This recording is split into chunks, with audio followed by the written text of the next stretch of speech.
la stee de Camin, che a Zenapiera, a Padua, logada sora il sepolcro, la ne mostra una femmina veneta, querta da un grande fassoet, che agghedesiva narna al suo mario, vestito de viasador, che si imbarca in tel viaio per la vita dopo a morte.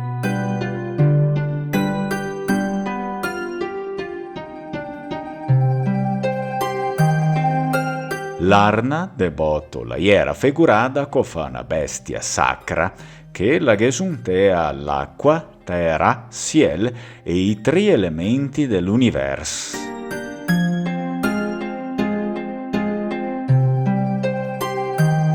La scrittura è interessante a sé, in del cao e in te a coa, dipende se te tacchi da un vers de altro, te le di 4 lettere attaccate a tiro tu, racca, che è il termine d'opera in slavo per dire de quell'osel l'arna.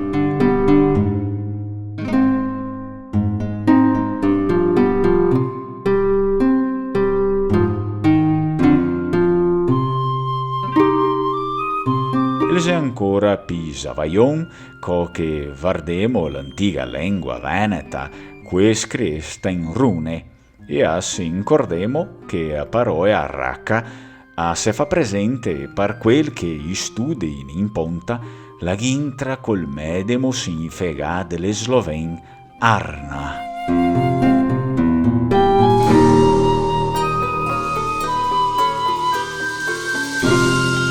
Che vuole una riflessione ancora più sprofondia, l'arna, in tel Veneto fatto dai laurenti del campo destiani, la sera d'agnora copada e magnada a ottobre, una tradizione che avviene dai tempi antichi a sé, co fa in quell'epoca antica in cui l'arna si sgonfada e tirata su quelle erdive che vinsute a superficie dei calti driula e sta.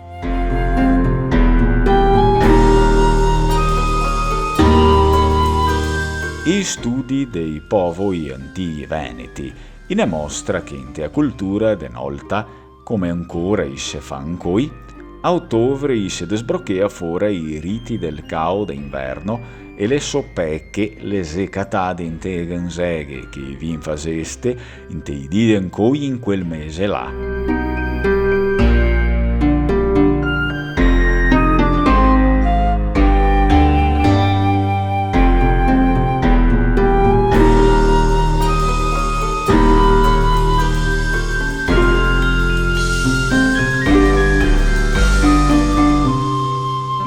Un esempio la sela sagra de 90 Padoana, paeset tacà a sé a Camin, la se probabilmente ligada a sti riti dei Veneti antichi.